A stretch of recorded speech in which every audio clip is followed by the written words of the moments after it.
Assalamualaikum warahmatullahi wabarakatuh. Pada pertemuan kelima ini kita akan membahas mengenai runtunan atau sekuensial. Jadi proses akan dilakukan secara berurutan. Oleh capaian pembelajaran mata kuliah kita, mahasiswa mampu menerapkan algoritma runtunan ke dalam pseudocode dan program. Runtunan yaitu struktur algoritma paling dasar yang berisi rangkaian instruksi yang diproses secara sekuensial satu persatu, mulai dari instruksi pertama sampai instruksi terakhir. Tiap instruksi dikerjakan satu persatu, kemudian tiap instruksi dilaksanakan tepat sekali, tidak ada pengulangan. Kemudian urutan instruksi yang dilaksanakan pemproses sama dengan urutan instruksi sebagaimana yang tertulis di dalam teks algoritmanya. Akhir instruksi merupakan akhir algoritma, tidak ada perulangan.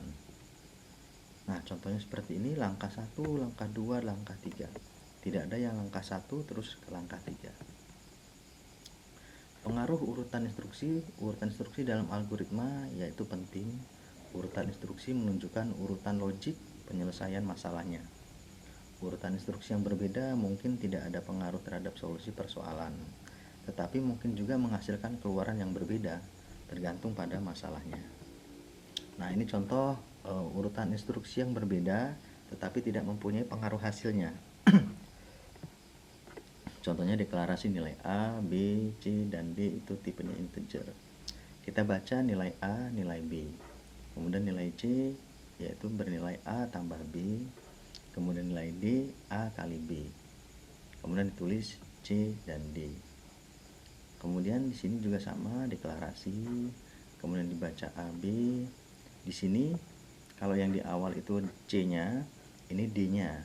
D A kali B, C tambah B. A tambah B, hasilnya masuk ke dalam C. Hasilnya sama. Nah, yang ini berbeda. Kalau yang tadi misalnya deklarasi, kemudian baca nilai, kemudian A tambah B masukkan ke C, A kali B masukkan ke D. Kemudian ditulis C dan D. Nah, kalau yang ini dia langsung dikalikan. D yaitu nilai A kali B, C nilai A tambah B, baru dibaca nilai A-nya. Nilai A dan B, kemudian C, misalkan nilai A 5, B-nya 2, 5 kali 2, sini 10.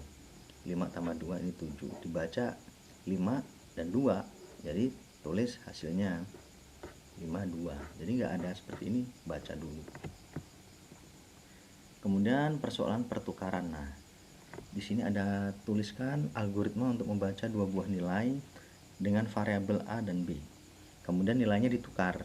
Nilai A menjadi B dan B menjadi A. Nah, instruksinya seperti ini. Nilai A, tampung nilai A ke dalam nilai C.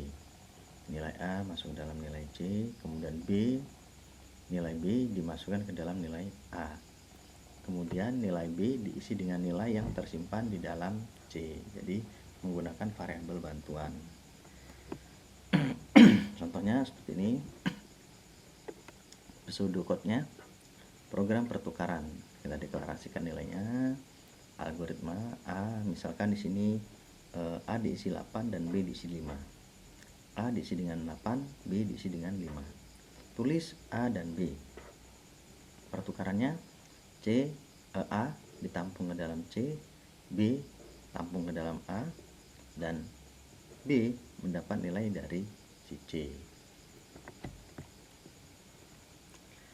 Nah, algoritma bagaimana algoritmanya untuk penulisannya di sini. Nanti bisa kalian buka pakai Dev C++ ya, Dev C++ atau Turbo C++. Dan tulis include IOStream. IOStream merupakan singkatan dari input output stream header yang digunakan sebagai standar input output operasi yang digunakan oleh bahasa C. Fungsi yang ada di dalam IOStream itu sendiri. Cout merupakan fungsi keluaran pada C++, Cin merupakan fungsi masukan pada C++, nline misalkan merupakan suatu fungsi manipulator yang digunakan untuk melakukan perintah new line atau pindah baris. Nah, untuk using namespace std, salah satu instruksi yang dapat kita berikan kepada aplikasi compiler untuk mengcompile kode-kode ini. terkait penggunaan fungsi dalam sebuah kerangka yang sama. Jadi fungsi-fungsi di sini nanti menggunakan, kita berikan instruksinya using name space td. Deklarasi nilai algoritmanya, kemudian cout nilai A dan B sebelum pertukaran. Nilai A nya berapa, nilai A dapat inputan B. Kita cetak dulu sebelum pertukaran ya, untuk melihat terjadinya. Misalkan nilai A berapa, 8, B 5. Kemudian di sini proses pertukarannya. C sama dengan A, tampung nilai A ke dalam C. A sama dengan B, nilai B dapat dimasukkan ke dalam variabel A. B diisi dengan nilai C yang tersimpan di dalam C. Kemudian cetak nilai A dan B setelah pertukaran menggunakan cout. Ini nanti di enter ya. Cout nilai A dan B setelah pertukaran, titik koma, kemudian cout, ini enter juga di sini. A sama dengan B, endline, cout kurang dari B. Nah, kalau kalian lihat untuk nilai cout ada tanda panah ke sini ya. Berbeda dengan C input, dia panahnya ke kanan. Nanti akan kita lihat. Nah, kalau yang tadi menggunakan variabel bantuan, sekarang bagaimana jika tidak menggunakan variabel bantuan atau variabel tambahan? Kita hanya menggunakan dua buah variabel A dan B. Kalau tadi menggunakan C, ini menggunakan A dan B. Algoritmanya A diisi dengan 8, B diisi mula-mula diisi dengan 5. Cetak.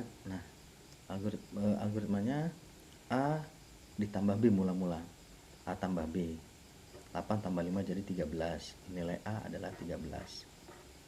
Nilai B, A dikurang B, jadi nilai B itu 13 dikurang 5 jadi 8. Jadi nilai B adalah 8. Kemudian nilai A yaitu karena A tadi nilainya 13, jadi 13 dikurang 8 jadi 5.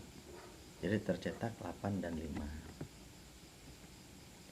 Nah, dari yang program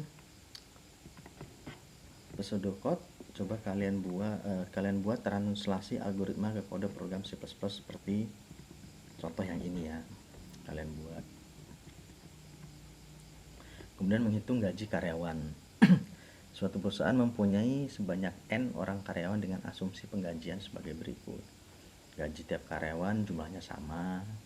Gaji karyawan dihitung dengan cara gaji pokok ditambah tunjangan dikurangi pajak. Pajaknya itu sebesar 15% dari gaji pokok setelah ditambah tunjangan. Tunjangan dapat dari perusahaan adalah 20%. Dan gaji pokok bisa berubah tergantung kebijakan dari perusahaannya.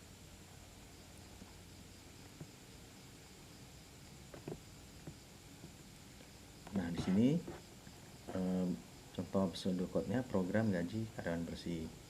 Menghitung gaji bersih karyawan. Data masukan adalah nama karyawan dan gaji pokok bulanan. Gaji bersih, gaji pokok tambah tunjangan dikurangi pajak. Tunjangan yaitu 20% dari gaji pokok.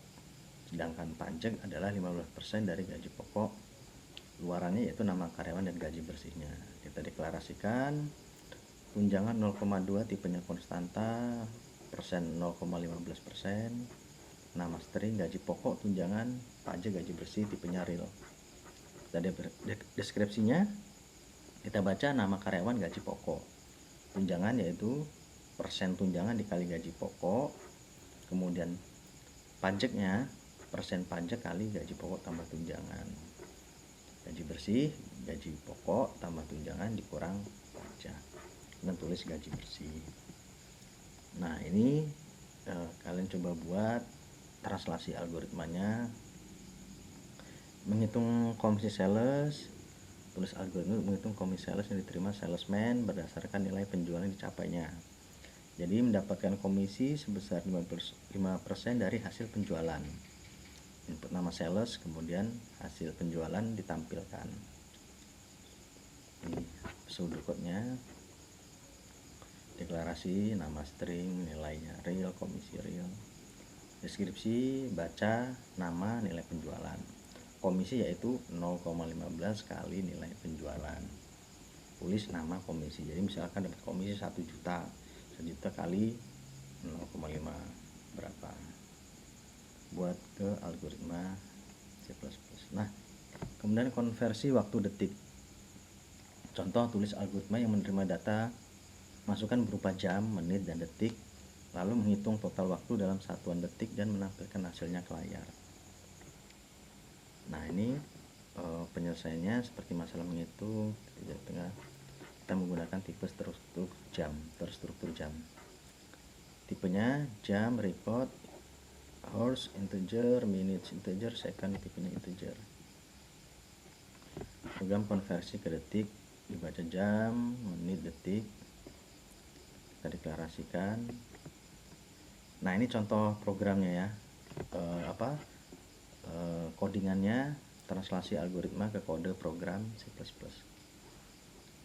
Kita deklarasikan long integer itu hours, long integer minutes, long integer second, kemudian jam, long integer total detik.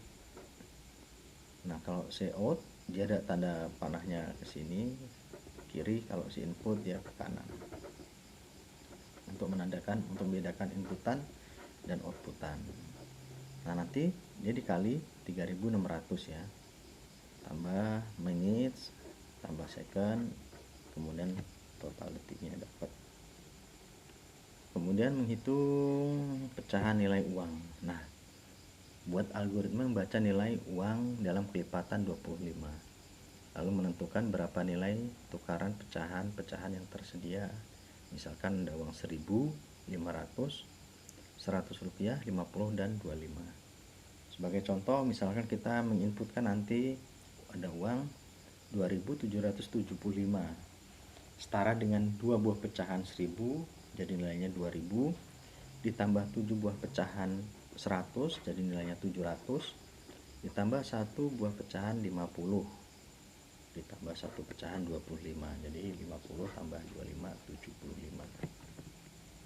Nah, di sini sudah saya berikan contoh translasi algoritma ke kode program C++-nya seperti ini. Kita buat variabel integer uang 1100, kemudian ada kita cek, kemudian pecahan rupiah, kemudian ada input, ini untuk inputannya, pengecekan uang kali 2 modulus ya, modulus 25. Kemudian ada kondisi cek. Apabila variabel cek benar, maka program berlanjut ke tahap berikutnya. Jika salah, kembali ke awal. Jika ceknya kosong, kemudian proses 1000 uang dibagi 1000, uang mod dari 1000, kemudian 50-an, kemudian 25 DPL, LP 50-an, uang bagi 50, uang sama dengan uang mod 50. Kemudian kita outputnya cout 1000 buah pecahan sebanyak sekian, ratusan nanti berapa buah pecahan yang 100, kemudian berapa buah pecahan 50, dan berapa buah pecahan 25. Nah, kalau ada kesalahan, maka dia akan memberikan pesan, maaf yang Anda inputkan bukan uang kelipatan 25. Kemudian kembali ke menu, kemudian selesai. Nah, kalau yang ini kalian coba buat pseudocode-nya seperti ini ya, kalian buat seperti ini. Baik, cukup sampai di sini pertemuan kelima kita. Saya akhiri. Assalamualaikum warahmatullahi wabarakatuh.